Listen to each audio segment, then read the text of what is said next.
सन् 1898 मा नेपालको पहिलो मासिक म्यागजिन सुधासागर प्रकाशित भएको थियो। त्यस लगतै सन् 1901 मा गोरखापत्र नाममा नेपालको पहिलो पत्रिका लन्च गरियो। सो पत्रिका नेपाल सरकारको मातहतमा सञ्चालन रहने गरी सञ्चालित भएको थियो।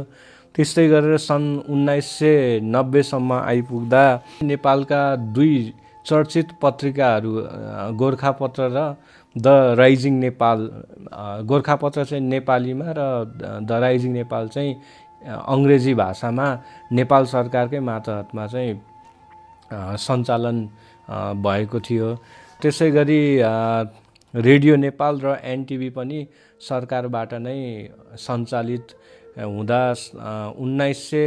1990 सम्म सरकारको मिडियामा चाहिँ मोनोपोली नै चलिरहेको थियो भन्न सकिन्छ। कहीँ कतै रहेका ससाना प्राइभेट मिडिया हाउसहरू भने कुनै न कुनै पोलिटिकल पार्टीहरूसँग आबद्ध थिए र फाइनल्ली 1990 को जनआन्दोलन पश्चात चाहिँ पञ्चायत सिस्टमको अन्त्यसँगै प्राइभेट मिडिया हाउसहरूको चाहिँ व्यापक वृद्धि हुँदै गयो र त्यो वृद्धि सङ्ख्यामा मात्र नभई मिडियाहरूको गुणस्तरमा पनि थियो र मार्केटमा उनीहरूको राम्रो प्रतिस्पर्धाले गर्दा पनि क्वालिटीमा राम्रो असर देखिएको थियो। तर साप्ताहिक जस्ता नेपाली भाषामा छापिने प्रकाशन भने राजनैतिक निकटता र कृपावादबाट हुर्किएर चर्चित बन्न पुग्यो। यसरी राजनीतिक दलप्रति मिडियाहरूको ढल्किने प्रवृत्ति अझ बलियोसँग प्रेरित भएको एक दशकभित्र नै देखिन थाल्यो।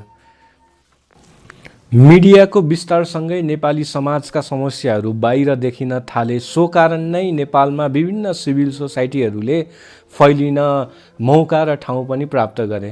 राजनीतिक गुटहरूदेखि नागरिक सङ्गठनहरूका गतिविधिहरू पनि नेपाली पत्रकारहरूले चाहिँ रिपोर्ट गर्न थाले।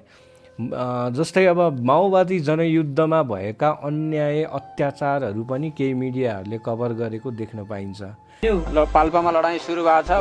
कारागार कब्जा र मुख्य ब्यारेकलाई ब्लकिङ गर्ने जिम्मेवारी पाएको 5औं डिभिजनले 10-15 मिनटमै कारागार कब्जा गर्यो र 138 जना बन्दीहरू रिहा भए।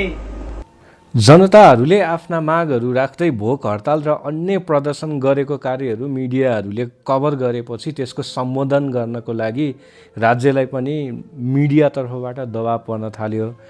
अब त्यसको उदाहरणको लागि चाहिँ 2064 सालमा भएको जनआन्दोलनमा पनि मिडियाको महत्त्वपूर्ण भूमिका रहेर राज संस्थाको अन्त्य भएको थियो। विवश मेरो अन्तर्वेदना शब्दमा व्यक्त गर्न सक्दिन।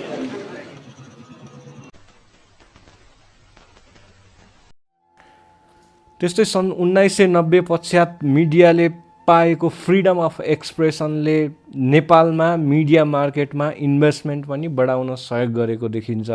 तत्कालीन समयमा पत्रकारिताको क्षेत्रको राम्रो मान नभए पनि अहिले भने करियर ओरिएन्टेड पढे लेखेका राम्रा मानिसहरू पनि यस क्षेत्रमा प्रवेश गरेको देखिन्छ। आजको दिनमा पोलिटिक्समा मिडियाको अत्यन्त महत्त्वपूर्ण भूमिका रहेको छ। हालसम्म भएको चुनावहरूमा पनि बालेन, हर्क र राष्ट्रिय स्वतन्त्र पार्टी जस्ता नयाँ पार्टीहरूको उदयले यो कुराको पुष्टि गर्छ।